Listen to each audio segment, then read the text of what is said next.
हर हर महादेव दोस्तों, जैसे कि आप सभी को पता होगा, इस वर्ष 144 साल बाद महाकुंभ पर्व का आयोजन हो रहा है। यह विश्व की सबसे बड़ी गैदरिंग के रूप में जानी जाती है। विश्व की सबसे बड़ी एक धार्मिक उत्सव या मेले से के नाम से इसे आप जानते हैं, पूरे विश्व भर में जाना जाता है और विश्व भर के श्रद्धालु महाकुंभ में स्नान करने देश और विदेश से पहुंचते हैं।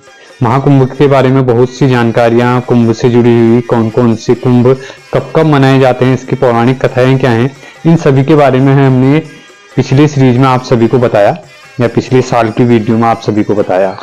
दोस्तों, सनातन धर्म का अगर आप संपूर्ण स्वरूप देखना चाहते हैं तो वह भी आपको कुंभ मेले में देखने को मिलता है, महाकुंभ में देखने को मिलता है। महाकुंभ हर व्यक्ति या हर इंसान के जीवन में सिर्फ एक बार आता है, क्योंकि यह लगभग 144 साल बाद आयोजित होता है। इसका वैज्ञानिक और धार्मिक महत्व भी हमको बहुत कुछ सिखाता है, उसके बारे में हम आगे वीडियो में बात करेंगे। दोस्तों, कुंभ एक संस्कृत का शब्द है जिसका शाब्दिक अर्थ होता है कलश, जिसमें मुंह के भाग को भगवान विष्णु, ऊपरी भाग को रुद्र तथा स्तंभ को भगवान ब्रह्मा और बीच के भाग को समस्त देवियों को समर्पित माना जाता है। और कलश के अंदर स्थित जल को पूरे समुद्रों का जल के रूप में, जल का प्रतीक माना जाता है, पूरे समुद्र के जल के प्रतीक के रूप में जाना जाता है। और इसीलिए कुंभ का विशेष स्नान पूरे मानव जीवन के लिए महत्वपूर्ण है, यह भी बताने का एक प्रयास होता है। दोस्तों, समुद्र मंथन के दौरान जब विष्णु अमृत का कलश लेकर जा रहे थे, उन 4 स्थानों पर जहां जहां अमृत की 4 बूंदें गिरी, उन स्थानों पर ही कुंभ का आयोजन होता है। लेकिन महाकुंभ सिर्फ प्रयागराज में भी आयोजित होता है। वह 4 स्थान हैं प्रयागराज, हरिद्वार, नासिक, उज्जैन।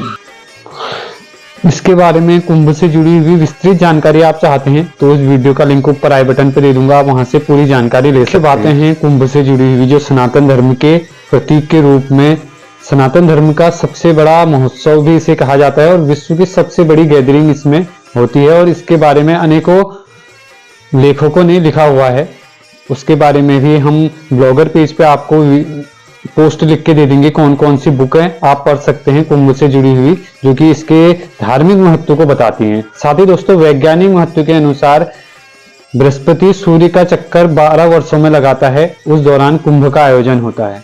कुंभ हमारे भारतवर्ष में 4 स्थानों पर मनाया जाता है, जहां जहां अमृत की 4 बूंदें गिरी थी, इसके बारे में मैंने अभी बताया आपको।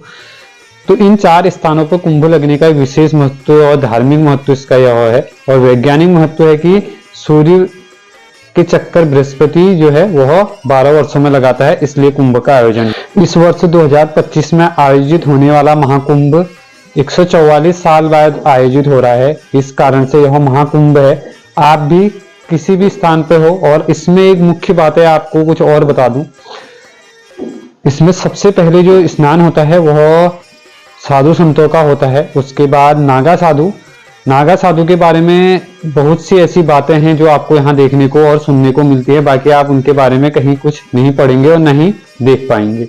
नागा साधु आदि गुरु शंकराचार्य को जब लगा कि सिर्फ ग्रंथों से ही धर्म की रक्षा नहीं हो सकती, उसके लिए अस्त्र शस्त्रों की भी जरूरत होती है, तो उन्होंने नागा साधु का एक संरक्षण तैयार किया, एक संगठन तैयार किया, जो पूरे वर्ष या पूरे जीवन भर कहाँ रहते हैं आप सभी को इसके बारे में कोई जानकारी नहीं होगी, लेकिन इस समय महाकुंभ में आपको वह स्नान करते हुए जरूर दिखेंगे। तो ये कुछ प्रमुख बातें हैं जो सनातन धर्म के एक विस्तृत जानकारी हम सभी को देते हैं, वहां आपको देखने को मिलता है। तो आप सभी भी कुंभ जरूर जाइए, जैसे भी आपको अवसर मिले, क्योंकि बहुत लंबा टाइम है, 13 जनवरी से 26 फरवरी तक यह आयोजन हो रहा है।